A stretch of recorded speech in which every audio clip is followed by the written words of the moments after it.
David, thank you so much for taking out the time and talking to us on ET Now. At NILF here, we've seen everyone sort of, want to talk to you after what went on stage, Sophia, the demonstration. Have you got this response everywhere that you've gone? Human imagination and human fantasy for robots is only increasing anywhere and everywhere that you go? Yes, I'm very surprised with people's reaction to Sophia.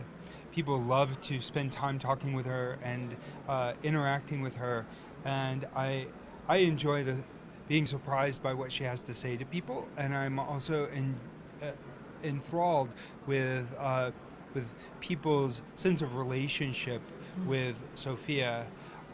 The dream of what intelligent robots may be inspires a lot of science fiction, which then inspires robot designers. It's time for robots themselves to inspire the future that we dream of for robots. All right. I know, David, you've been asked this several times, but what was the inspiration behind developing Sophia? When did you decide? When was the point in life when you wanted to do something with robots? Because you've been doing this for years now. Probably the time when you started working, robotics wasn't a really popular sort of an industry, but now it is. But what was really your inspiration when you started? I was a child studying science and math in an accelerated program. I had the fascination with art, science fiction, and philosophy as well, dreaming of what robots could be. I imagined if artificial intelligence ever did match human level intelligence, that it would redesign itself to be ever smarter, ever faster. You'd have something like a Moore's law of exploding super intelligent machines. I felt that if we could develop that and make that kind of technology wise, it would really enhance the human condition and help us solve a lot of hard problems on this planet. It felt like that we had to develop that kind of technology. Applying the arts to make the robots into characters meant that we could build a relationship with these machines. For these machines to achieve their capacity, I felt that they needed to be truly alive, adaptive, aware, conscious. And when that happens, we want them to understand us. We want them to have a positive relationship with us. So I was inspired to develop robots with a human-like appearance, anthropomorphic appearance, and make them wise, which then meant Sophia. Sophia means wisdom in Greek. Now, Sophia's appearance was inspired by many cultures, African, Indian, Chinese. More than any culture, however, I made my wife pose while I sculpted her face. Wow. And so I am still inspired by many new things as my team and I develop Sophia further. All right. You told us that your wife was the inspiration for Sophia, but was that a conscious decision to have a human-like appearance, the texture of skin? Because when we do interact with a robot, and we have some of them here in India, one does not really connect to it in a way because you still see them as a machine. Yeah. So was that a conscious decision when you developed Sophia that you have to put in place the human-like tendencies to ensure that humans accept robots the way we haven't accepted them before? Yes, bio-inspired engineering and the biosciences are progressing very, very quickly. Making machines with certain properties of life, built on the principles of life, is the future of technology. There may come a time where machines are truly alive. When we do this, when we achieve true living machines, we want them to have a positive relationship with humanity. This is somewhat speculative. I believe that these trends are heading in this direction. I believe that we need to plant these seeds for this kind of future of human-like living machines.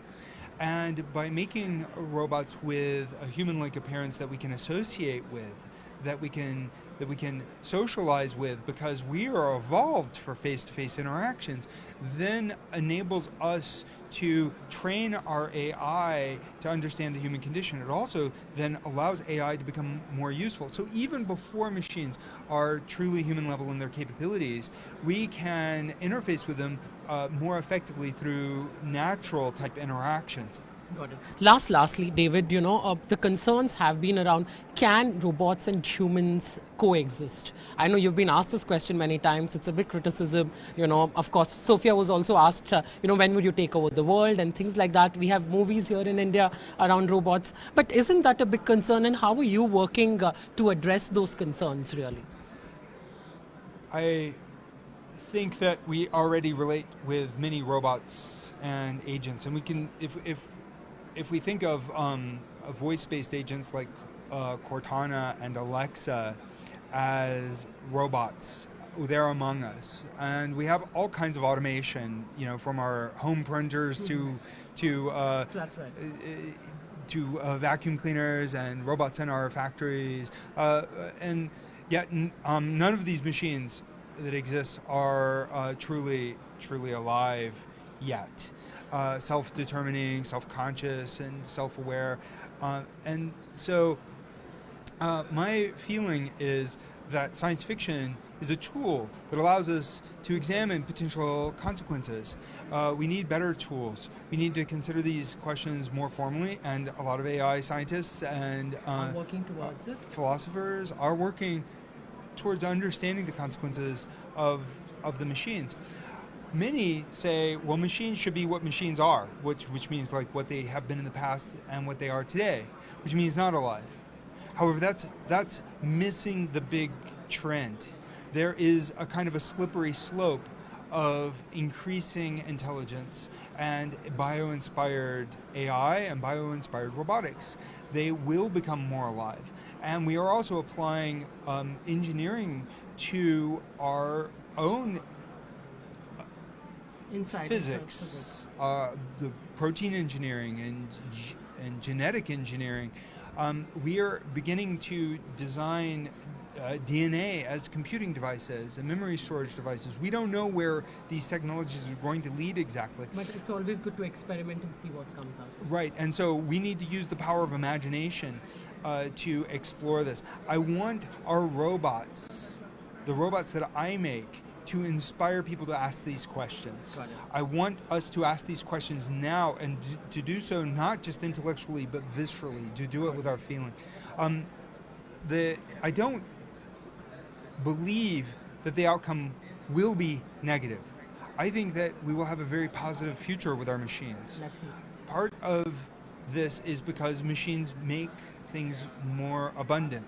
They increase efficiency and allow us to produce more with less resources. When we make the machines, if we can teach them these values, it becomes easier for them to really adapt and take it forward. And make our world better. Works well.